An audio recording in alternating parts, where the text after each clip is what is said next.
So we're in step 11 of 12 steps. And today's step, this whole thing's been called Me Free, and I haven't really talked about this graphic for a while, so let me first mention this picture. If you can't make it out, this is a photograph of two little kids dancing in a fountain, and had the wisdom to bring an umbrella. But it's not working too well, as you can see. But what I love about it is what it says about childlikeness. And these kids don't realize that they're kind of being ridiculous with this umbrella. It's not helping much. They're being totally free in their kidness. And I think that this is a picture for us to help us remember what that might have been like and wonder if it's possible for us to become like that again. Not in a reckless way or unthinking way or maybe an immature way at times, but in a freedom kind of granting way. Because I think that's how it's supposed to feel.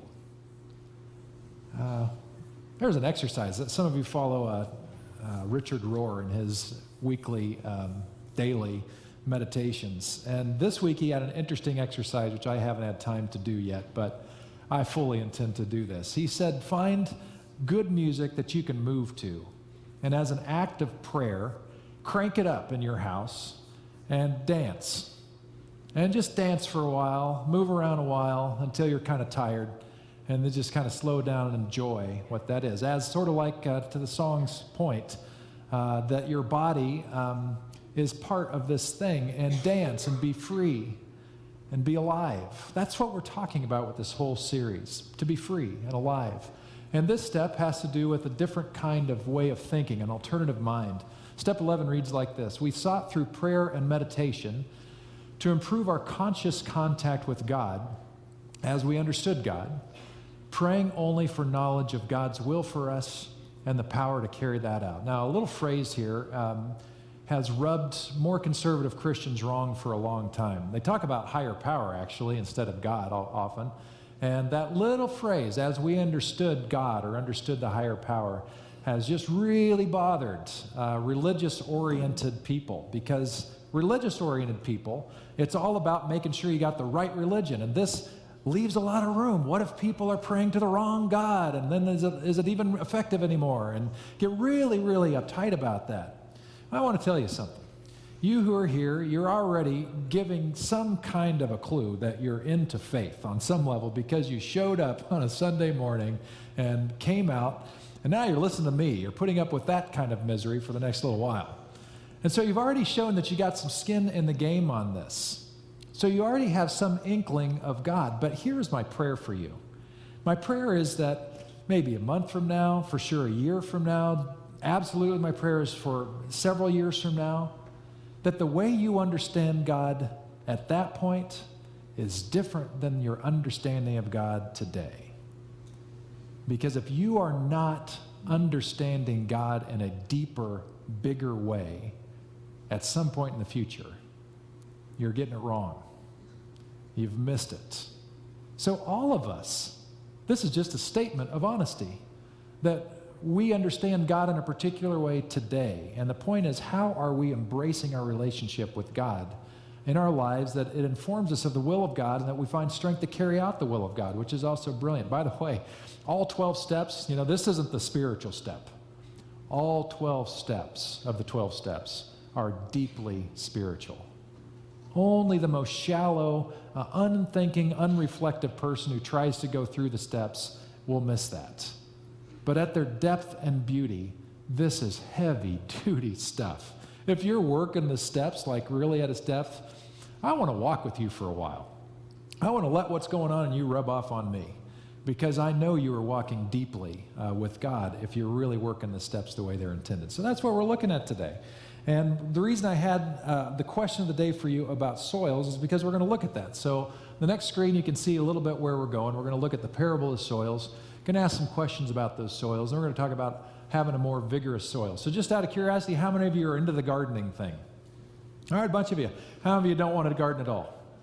All right, just a few of you don't want to get dirt under your fingernails. I am not a good gardener, but I like to do it. I like to be outside digging around our planters and moving stuff here and there and making sure it's all freshened up. It does something for me.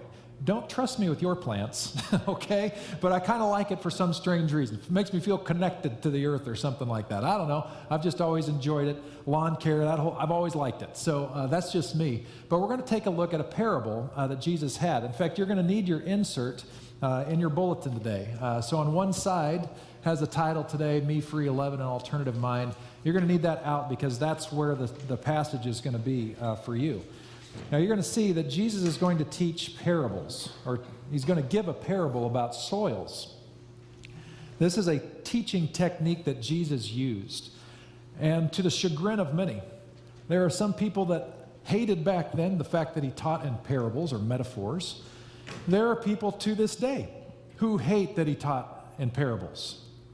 If you have ever been familiar with the Myers-Briggs type indicator, one of those types is S, sensory oriented. And if you're a very strong S, you generally see the world kind of in an accounting kind of a way. It's black and white. And don't make me read between the lines because there isn't anything between the lines if you're a full throttle S. And we've got a few of those that are crosswalkers, and they have come to me many times. Why did Jesus talk in parables? Why didn't he just tell me what he wants me to know? That's an S talking. So if you're that way, that's fine. But you're going to be really annoyed today. And just be aware of that and know that I'm comfortable with that. And so is Jesus. So this is a story that Jesus is telling about some deeper truths that are going on. So let's check this thing out. This is not on the slide. This is just on your handout. So Jesus on soil, seeds, and results. At about that same time, Jesus left the house and sat on the beach. This is on the Sea of Galilee in northern Israel. In no time at all, a crowd gathered along the shoreline, forcing him to get into a boat. Using the boat as a pulpit, he addressed his congregation telling stories. Now, just to paint this picture here for you, I've actually been to what they think is this spot. And so he's hanging out on the lake shore, and he just had too many people. He couldn't talk to them well. So he got out on the boat so that he could create distance between him and the maybe hundreds, maybe 1,000 or more people who are going up the bank of this natural hillside, which created a natural amphitheater right on the Sea of Galilee. So that was a common place for that to happen, and so he was able to speak, and people could actually hear. So he uses this parable to share a truth. He says, what do you make of this? A farmer planted seed. As he scattered the seed, some of it fell on the road, and birds ate it. Some fell on the gravel. It sprouted quickly, but didn't put down roots, so when the sun came up, it withered just as quickly. Some fell in the weeds. As it came up, it was strangled by the weeds. Some fell on good earth and produced a harvest beyond his wildest dreams. Are you listening to this? Really listening? Other translations will say, he who has ears to hear, let him hear. But what he's saying is, are you really listening to what I'm saying? And as people are like, yeah, I'm listening to what you're saying. I don't understand a word of it, but thank you for saying that. So he goes on a little bit later. He actually explains why he uses parables between this. We don't have time for that today. It's on my blog, or you can just look it up. But he comes back to the disciples and clarifies what this whole thing's about. He says, study the story of the farmer planting seed. When anyone hears news of the kingdom of God, this is the good news that Jesus came to proclaim, and doesn't take it in, it just remains on the surface. And so the evil one comes along and plucks it right out of that person's heart. This is the seed the farmer scatters on the road. The seed cast in the gravel. This is the person who hears and instantly responds with enthusiasm, but there's no soil of character, and so when the emotions wear off and some difficulty arrives, there is nothing to show for it. The seed cast in the weeds is the person who hears the kingdom news, but weeds of worry and illusions about getting more and wanting everything under the sun strangle what was heard, and nothing comes of it. The seed cast on good earth is the person who hears and takes in the news and then produces a harvest beyond his wildest dreams. So this led to some questions. And the first question I had that I want you to think about right now is, what soil describes what you started with in your faith journey? Maybe as a kid, maybe as a little older than a kid, but do you remember could you identify what that soil might have been like? So some of you, maybe zero faith practice at home, so didn't have a lot of chance when you were starting to grow up. Anybody like that? Just out of curiosity? Very good. Some of you, it might be more like this seed cast in the gravel. You know what I think about when I think about this is particularly youth when they go to summer camp. They have this summer camp high where they'll make a commitment to Jesus, follow God, and they are on fire. They are lit up. And then they come back home, and the culture that they left behind to go to church camp or whatever kind of camp, they come back home, and the culture that has raised them did not go through that same experience. And it's just a matter of time before that wins out. Peter Drucker, business mogul and thinker, said one time that culture eats strategy for lunch, meaning we can have the best ideas and the best mindset, but the culture around us always wins. And some of you may have experienced that. You had a high moment, came back, and it fizzled. The third one, anybody grow up in that kind of an environment where you kind of heard about the faith, but it got strangled out in your family because there were so many other competing priorities that were equally as important? Any of you, like me, I grew up in a pretty fertile soil kind of place. Anybody grow up in that kind of environment? Yeah.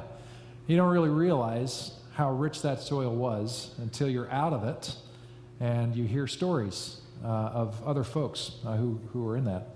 The question I have for you now is, what soil describes what kind of soil you're working with today, right now? How would you describe your soil? You're here, that's a good sign. Is your soil a rich soil? Are you asphalt? You got a lot of weeds? We all have weeds, by the way. Then, of course, maybe the most important question is this last one, is what soil do you want going forward? You did not have a choice what soil you were born into or what raised you. You had some choice up to today, but I'm telling you, you have all the choice in the world from this point forward to determine what kind of soil you want to create to foster growth in your life, growth in your relationship with God, growth in your interpersonal relationship, how you understand yourself and become who you were meant to be. That's now on you in part. You have things in your control to help determine how well things are going to go going forward. About a month ago, I had a colleague of mine named Balui. He is Indian, from the country of India, but he's a pastor here in the Bay Area, in Santa Clara, to be precise. And I saw him at a conference, and he said, hey, I really want to come up and see Napa Valley. He's new to California and wanted to see this thing. He and his wife are big into gardening. He's kind of into wine, but like most people who didn't grow up around here, doesn't know a lot about it. And so he just wanted to come, and it was a day off for his kids. And so they came up, and I took him out to Monticello and had Stephen Corley, one of the family members who is part of Corley Vineyards and stuff, give us a tour. I always love taking a tour. Even though I've been there many times, I love taking the tour again. Because I always either relearn something that I kind of forgot or I learn something new. And so Stephen is giving us the tour, and we're right on the edge of the vineyard, and we happen to be at a vineyard that's getting replanted. And some parts had the rootstock in there and some not quite yet. And so Stephen is explaining how his brother Kevin, who's the farmer of the deal, not the farmer of the deal, but the farmer of the deal, and he's talking about the soil. And he said, well, Kevin, run some tests to figure out if the soil has vigor. And Valui and I both perked up because we have never heard that word vigor used in reference to soil. And so we asked Stephen about it. What do you mean vigor? And he said, the energy of the soil. And we'd never thought about it that way. And so I thought, is this just Stephen Corley showing off his fancy vocabulary? Well, it may be. But that idea of the vigor of the soil stuck with Valui, and it stuck with me. And I knew that I was going to be teaching on this, and I knew I'd be coming back to that. The point is simple. If you have soil that doesn't have the energy to provide growth for your rootstock, you're wasting time and money because it's not going to do well for you. So you have to make sure that the soil is healthy before you do anything else. Otherwise, like I said, it's just a waste of time and money. And so I've just been playing with that idea for a few weeks, and this week I decided to add another level of parable/metaphor for you today. And that takes us to the other side of your insert. I thought, if I'm truly a helpful pastor, and I'm going to be talking about soils, I need to give you steps for reinvigorating soil. This is stolen off the website. I don't even know what website at this point. I just remember finding it, thought, hey, that's pretty cool, and decided to inflict you with it. This is also your homework, because I'm wondering, in thinking about the soil of your life and your heart, I'm wondering what you can learn from reinvigorating actual soil, how you might apply the principles here into your own life. So let's just walk through these.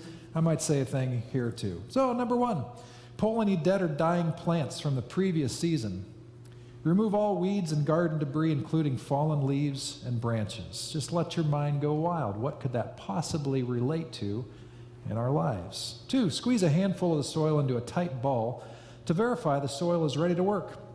Flick the ball with your fingers. If it falls apart, the soil is dry enough to work. If the ball retains its shape or only develops a slight dent, the soil is too wet and must dry for an additional time before you can revitalize it. So this is an idea of checking the readiness of the soil to be worked in a certain way. I wonder how that might apply to our spiritual lives. Number 3, turn the top 6 to 8 inches of soil with a spade or hoe. Break up any large clods as you loosen the soil. Remove any old roots. Alternatively, use a power tiller to turn and loosen the soil in a large garden bed. So what does that mean for us to till through, to mull over, to turn over the soil in our own life and our own thinking? Number 4, spread 2 to 3 inches of organic matter over the soil using compost, aged manure, or leaf mold. Turn the organic matter into the top 6 to 8 inches of the soil with a spade, incorporating it completely. Work in 1 inch of organic matter for each 3 inches of soil depth you are working. So if you loosen and work the soil to a 6-inch depth, apply at least 2 inches of compost. This is an area that we don't like to do. Most of you don't like to get your hands in crap, do you? And most of us are not real willing to do that in our own lives. Frankly, we're grateful for sewage systems, and we'd like to keep it that way in every possible way. So we remove ourselves from those unpleasant things in our life all the time, and I would suggest to you that we do that in our intrapersonal lives as well. That we all probably have a whole lot of manure that can help produce a whole lot of growth in our lives. But we keep it in the shed, or we keep it under the rug. And we say, as long as I don't have to look at it, it's almost like it's not there. But here's the truth for you. Just because you don't think you're dealing with your crap, everybody around you is. And they know it.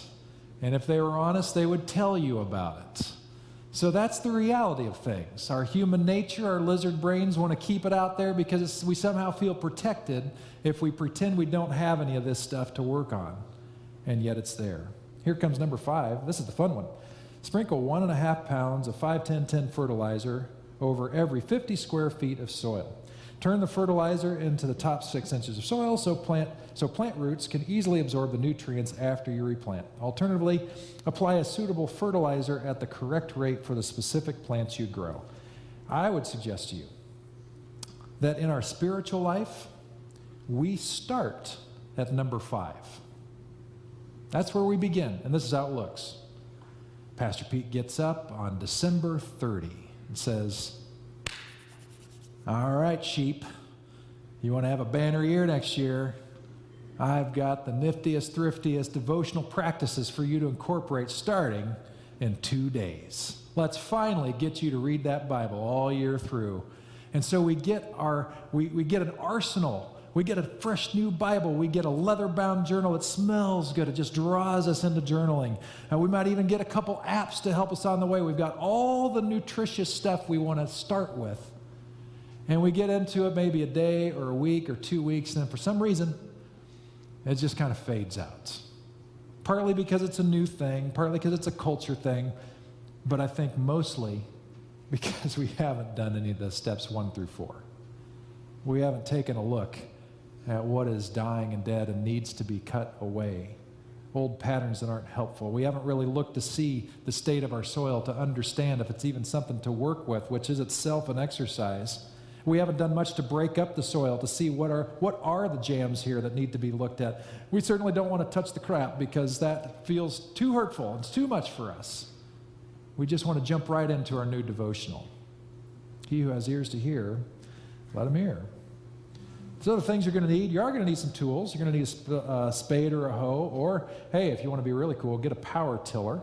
And by the way, in terms of what that might look like in your spiritual life, a lot of you are going to do just fine with a spade and a hoe, working out at your own pace under your own strength. Some of you need a power tiller. You're looking at a power tiller. I am one of your resident power tillers, and I am happy to help you, to help sort stuff out. Good thing, you already have compost, manure, and leaf mold. You've been carrying it along for a long time. So you already have that. You don't need to go buy it. It's just been there waiting for you to work with. And the fertilizer stuff, well, that might be the tools of the trade. A journal, might be some meditation techniques and so forth. Some tips, just to think about ongoing maintenance. Cover the bed with plastic sheeting or 2 inches of mulch if you aren't replanting right away, so weeds don't invade the fertile but empty bed. And although an existing bed doesn't require a soil test before replanting, performing a test can verify soil pH and fertility. So perform the test at least 4 weeks before planting and follow the test recommendations when choosing fertilizer and amendments. What does that mean? That means this is not a one and done thing. That means that as you go through life, you need to continually test your soil and see where you're at. If any of you have a pool or a hot tub, if you are not testing the water, there's no question why nobody wants to get in that thing. You have to test it to know how healthy it is. And we have to do that with our hearts. We have to do that with our soil, with our lives. How healthy is your soil? You have the option to make it healthier. And I gave you a list. You're welcome. Well, why are we doing this? We're doing this because we want to see better. We want to understand God better. We want to walk more deeply with God. There's a statement, Richard Rohr quoted it this week in his book. It says, people don't see things as they are. People see things as they are. You get the difference? People don't see things as they are. People see things as they are. Which means that if we want to be more whole, if we want to see the world differently, more with God-shaped eyes, it means that our very eyes need to be refashioned. The way we think about this whole spiritual stuff has to be thoughtful and intentional. And so Richard Rohr has some stuff to say about this on the next screen. He says at early stage praying, there has been no real renouncing of the small and passing self. So it is not yet the infinite prayer of the great body of Christ, but the very finite prayer of a small body that is trying to win, succeed, and take control with a little help from a friend. God cannot directly answer such prayers because, frankly, they are usually for the wrong thing and from the wrong self, although we do not know that yet. Let me just talk about this for a second. If you could, thank you. A lot of people get into faith because they think God is going to be their genie in a bottle. And that's their whole purpose for it. That's why they get into this thing. Well, I've got God on my side, so now I know who to call. And so I'm just going to give God my grocery list every day and hope it all works out. Now, some of the things on your grocery list may be wonderful. But our relationship with God wasn't meant to be a grocery shopping tour. There's a deeper thing going on here. Walking in lockstep with the Spirit of God. Praying the prayers that God is longing to be prayed. That's the stuff. In fact, Rohr gets onto that in the next slide. People's willingness to find God in their own struggle with life and let it change them is their deepest and truest obedience to God's eternal will. Let me read that again because that's really, really good. People's willingness to find God in their own struggle with life and let it change them is their deepest and truest obedience to God's eternal will. We must admit this is what all of us do anyway, as God comes to us disguised as our life. In other words, even if you feel far from God, God is not far from you at all. God has been walking through with you and your stuff the whole time. Remember, always remember that the heartfelt desire to do the will of God is, in fact, the truest will of God. At that point, God has won, and the ego is lost, and your prayer has already been answered. The point of this is not to get to a place where you get your 3 wishes. The point is to have your wish list refashioned by the one who is under and around and in everything. Because when the wish list is coming from that space, as one of the psalmists wrote, God will give you the desires of your heart, because the desire of your heart is God's desire for you. Sometimes we approach this psalm where it says God will give you the desires of your heart and just think, sweet, Lord, won't you buy me a Mercedes-Benz? And we think, well, that must be what it's all about. That's not what it's all about. When we are walking deeply with God, we sense God giving us the desires of our heart, because the desires of our heart are embedded in the heart of God. And it changes everything. It doesn't mean that terrible things won't happen in life, that there won't be somebody with obvious mental illness who does terrible things in a nightclub. It doesn't mean that fires won't happen, but it does mean that as we go through the inevitable challenges of life, we're walking in a deeper current, under a deeper strength that cannot be shaken or hurt. It's just a different approach.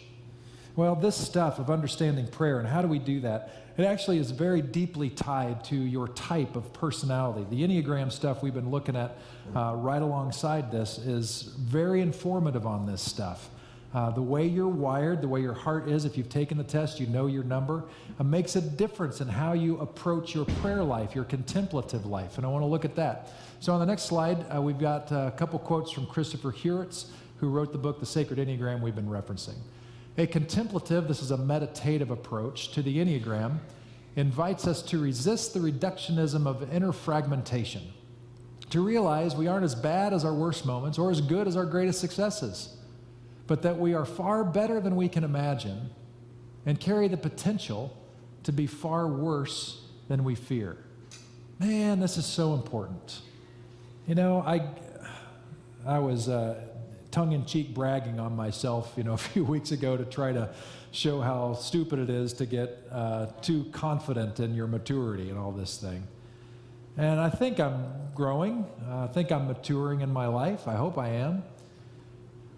But I am just shocked at how, even though I know what it's supposed to look like, there are still moments where, at least in my mind, stuff pops on my radar, ways of thinking that I'm like, this does not reflect who I want to be or who I believe God wants me to be. And yet it's there, this idea, this way of thinking that if I'm reckless could lead to a very destructive way of behaving.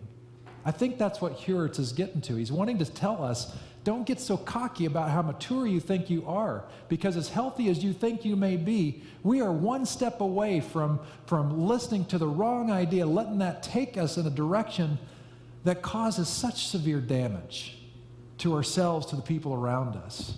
So it's a call for humility to say, hey man, we are all capable of some crazy stuff, and know it and own it and be aware of it and walk humbly with it. But then he also says the other thing, which is you have no idea. You have an idea of how beautiful and extraordinary your life can be. What if the idea and the dream that God has for you just so far exceeds that? Maybe we're limiting ourselves because we're thinking this looks awesome, when actually we have to go to the height of heaven to realize what is possible. That's what he's saying here. It's knowing the balance, and that this contemplative approach to understanding ourselves helps us in that regard. The next slide, we get a different quote. The pilgrimage home to God involves 3 phases. This is really important. If you know this going ahead, it's going to help you all the way through. 3 phases: a construction phase of identity, followed by an earth-shattering deconstruction of who we thought we were, which finally brings us to the necessary reconstruction of something truer. Fundamentally, what we are doing here is excavating our essence, our true self, from the lies, programs, and temptations we've wrapped around our identity. This is also referred to as the perennial tradition. And simply what it says is, there are theologians that recognize that everything in the created universe follows this pattern of creation, deconstruction, reconstruction, or life, death, resurrection. It happens all the time. Do you know you are living examples of that every day of your lives? That the skin you are wearing right now was not the skin you were wearing a week ago, and is not the skin you will be wearing in a week from now. This is constantly happening in us, all the time, all around us. The sooner we can recognize that this is the very pattern of life, this is the pattern of faith, the easier we are to roll in it. Because what we usually do is we're so terrified by death, by this deconstruction stuff, particularly in faith, especially if we've been told that our particularly religious way of thinking about things is the way and cannot be shaken. If we think in that kind of a way, that if we blow that, then we're in trouble, then when we start to go in and question that religiosity and deconstruct that a little bit, it feels like we are losing all hope. Like we're toast. And we are gambling with the very nature of God and our very own salvation even. But that deconstruction has to happen. You don't think Jesus went through this? The Apostle Paul, who's responsible for 2/3 of the New Testament, boy, did he go through it. He thought he had it figured out, and then he found out he didn't.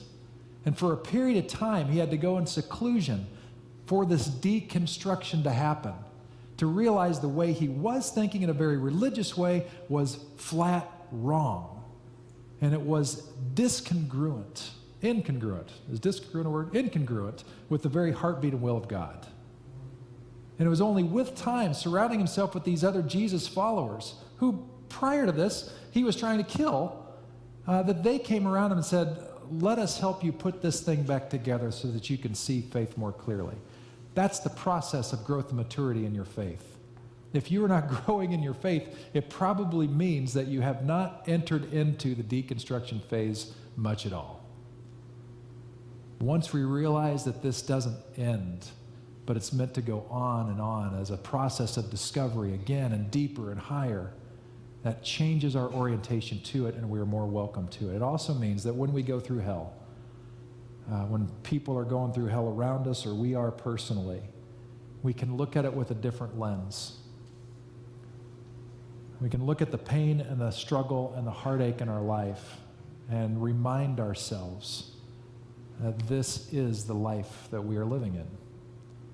And it sucks and it's hard, but it's also not the end. There is going to be another day, and it's going to be different than we hoped originally.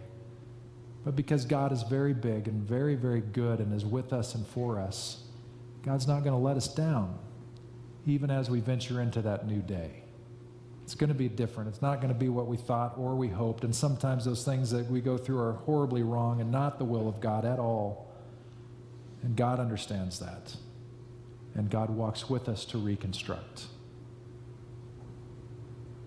The next slide, here it continues. We do this contemplative practice by practicing presence, by showing up with our whole self to the God who lovingly seeks to shape and restore us. Being truly present requires establishing a particular prayer posture and contemplative practice. This contemplative stuff, this is a meditative practice. This has not been a popular thing except for in the last few decades in American Christianity. American Christianity has been very intellectualized. It's been very much about religious practices and making sure you have the right beliefs, but not a lot of depth in terms of practicing the presence of God, which is actually a centuries-old phrase from a guy named Thomas Merton, Brother Lawrence. This kind of stuff has grown into favor in the last few decades of recognizing there's a deeper current at play. And they look like what's on the next slide, which is going to be important for you depending on your type. Because there's an integration of solitude, silence, and stillness. And one of these is going to mean more to you than the other. This is the Enneagram. This is what it looks like when it's drawn out. If you've never seen it before, this is not a satanic symbol. This is just simply a way to show different personality types. And on the far left, we see solitude, and underneath it, we see the numbers 2, 3, and 4. 2, 3s, and 4s are in the instinctual centers. They are the heart or the emotive center. They are highly attuned to the relationships that they're in for different reasons. Number twos are often called the helpers, and they're constantly aware of other people and wanting to help those people in all kinds of ways. And their sense of worth and their self-esteem is somewhat tied to how helpful they can be to another person. Type threes, I'm a type three, we're achiever, success type people, and we're very concerned about how other people view us. So we're very attuned to our public persona and want to make sure that we're doing okay in other people's eyes. But we're relationship oriented, we're heart oriented that way. Number fours are your artist types. They're sort of quirky, and other people matter to them because they provide a reference point for themselves. They recognize, I'm not like you, I'm quite different and unique, but still they are relationally oriented. People in their sphere are very important to them. So for contemplative practice, for this kind of quiet prayer activity, the most important thing for twos, threes, and fours, the thing to emphasize is your solitude. You need to be alone. And the reason you need to be alone is because you love to be around people so much. But it's jacking with you. You need to be alone, to just look at yourself and allow God to speak into you who you are when nobody else is around to help, to impress, or to differentiate against. Who are you? Well, solitude's a big deal for the heart center of the instinctual stuff. The next zone has to do with the mind or intellectualism. It's not exactly right, but pretty close. And the 5s, 6s, and 7s reflect this. The 5s, I'm pretty sure my brother is a 5. He's a mechanical engineer. He loves to think his way through everything. Knowledge is power for him. He wants to control his environment through his knowledge and understand absolutely everything and how it all fits together. And so that's how he orients himself to the world. Number 6s, they also do that, but they're your radar people. They can smell a threat a mile away and articulate it. So they can recognize a threat. They'll talk about it. Sometimes they come off as kind of complainers or negative, but actually they're just saying, hey, heads up, everybody. We see a threat on the horizon. This is what it might look like. So just want to let you know. They're constantly thinking that way through, thinking themselves through all the time. Number 7s don't want to miss out. They're afraid that if they're not thinking about what's happening or what could happen next, that they're going to miss out on life itself. Their minds are constantly going all the time. So you can imagine for the meditative, contemplative type prayer, the thing that they really need to embrace with this stuff is silence. To silence their minds, to stop thinking as an effort to open themselves up to God. And if this is you, this is really hard to do. Just like being all alone is really hard for a 2, 3, and a 4. If you're the other type, this is the instinctual type, the gut type person. 8, 9s, and 1s. 8s are the ones who often they're in a situation and they can recognize what's wrong and usually articulate it. They get in trouble a lot because they're constantly barking about something to somebody. Like in the workplace, if you got somebody who's constantly saying, hey, this policy's wrong, or you're not doing that right, there's a good chance they're an 8. Well, maybe. Could be they're just that kind of a person. Who knows? But that's kind of the thing. There's just something in them that says, this is just wrong. We need to do something about it. There are other people that are 9s that they have a sense for, is there harmony in the room? And so they can sense if there's tension in the room, and they're all about bringing peace and harmony.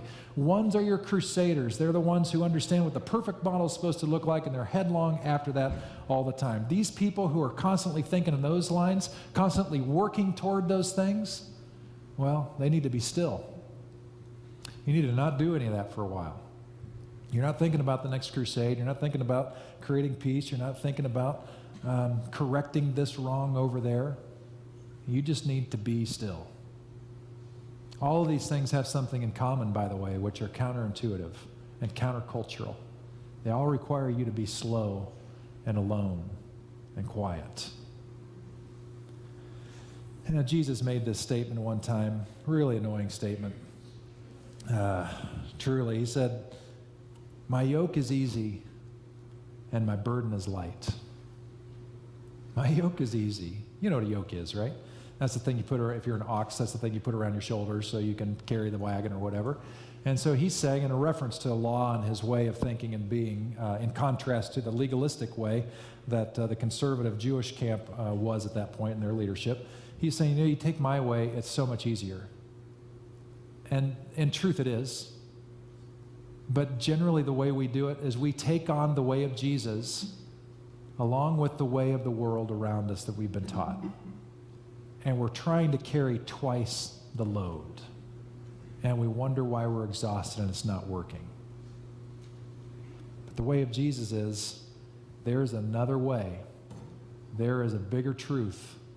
There is a greater life. And I'm doing it. So follow me. This is hard because it's not normal.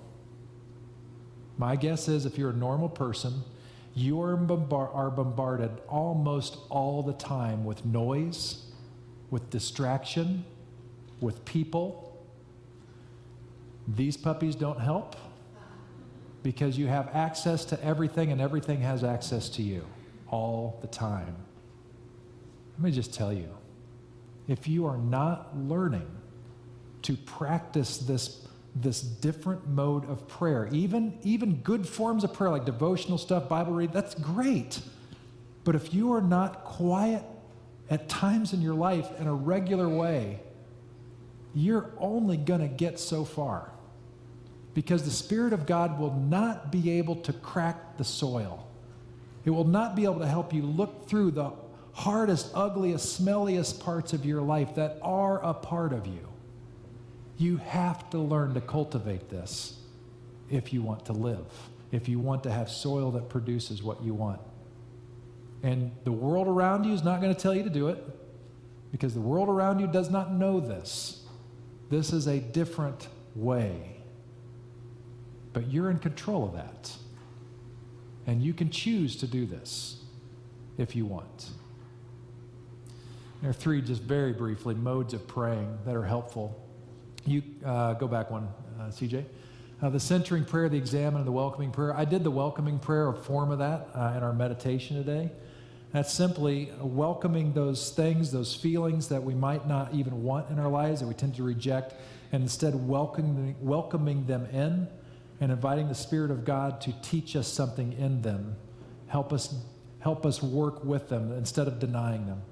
And the prayer of examine, you can Google that. You'll find lots of resources on that. That's a daily practice where you're just reviewing the day and asking God to help you see yourself. And it raises the question, am I becoming who God has created me to become? It's a great prayer practice. You'll see St. Ignatius attached to the prayer of examine as you study that one. Centering prayer, this was made really well known by a guy named Thomas Keating in the United States who passed away not that long ago. And this is a way of going into prayer. This would be an example. So as you're going through Christmas time and you're thinking, all right, I'm going to try this, and you need to visualize something to keep your focus, then let's say all of December, you envision Jesus in the cradle. This isn't a Talladega Nights, I like baby Jesus kind of a thing. This is a think about what it means that this little baby Jesus actually was a baby Jesus. All that means in a manger, in a cave. I mean, crazy.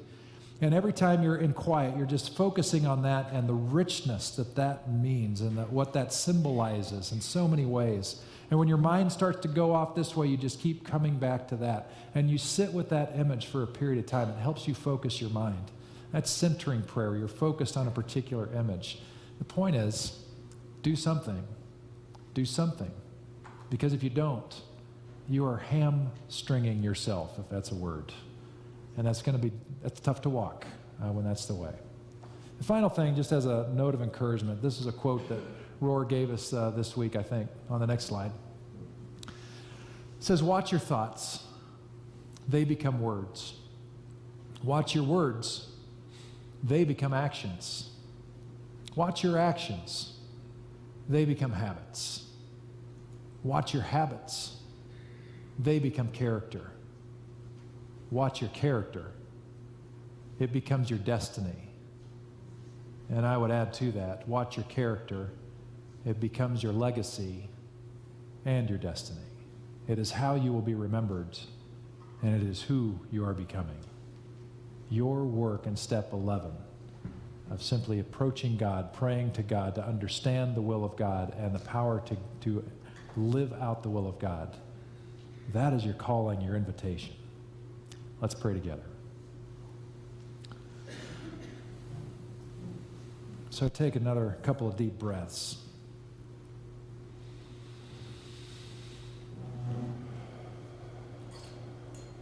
And just be sensitive to what, if anything, bubbled up for you today in this service. What has been sticking with you? For some of you, it's been directly related to the service. Words in the songs, words from the meditation, words from the teaching, something like that. For some of you, you are here in body, but your mind is racing about other things, and maybe your grief, maybe your anxiousness is the thing that is with you. Just recognize, what is it?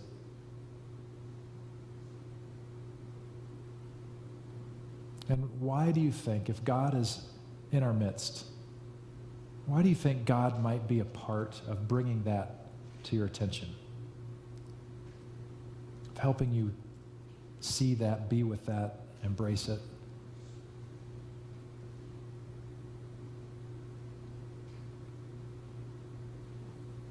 And finally, what do you think God is inviting you to do in response to the thing that is sticking with you today?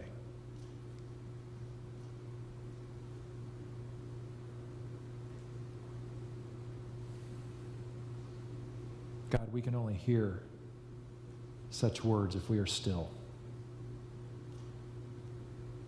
We're going to leave here today. We're going to go into a Christmas season soon that will keep us cooking all the time. It is entirely possible that we will miss Christ entirely because we haven't slowed down enough to savor Christ among us. So help us breathe, God. Help us slow down. Help us be present to you, that you might be present to us, that we might become whole and well, and find out that the yoke really is easy and the burden really is light. Help us, God, with our soil. We need your help. We'll thank you when you do. In Jesus' name, amen.